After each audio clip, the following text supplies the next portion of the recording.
Mga lalaki, sasabihin ng iba sa'yo, huwag mong tingnan yung past niya. Pero ang totoo, hindi nagsisinungaling ang pattern. Hindi ka mali sa pag-observe, magiging mali ka lang kapag binaliwala mo yung malinaw na senyales.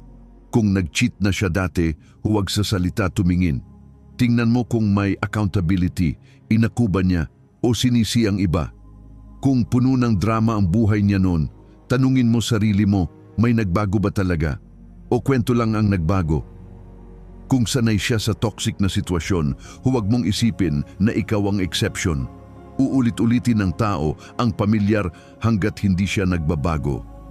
Kung lagi siyang naghahanap ng validation at attention, hindi yan mawawala sa relasyon, ikaw lang ang mapapagod.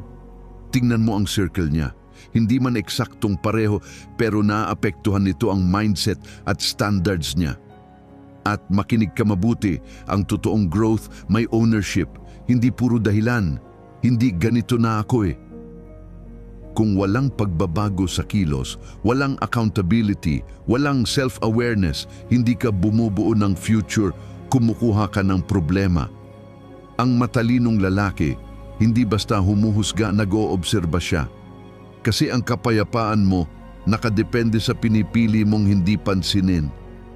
Huwag ka lang tumingin sa past niya, intindihin mo kung ano ang pinapakita nitong pattern.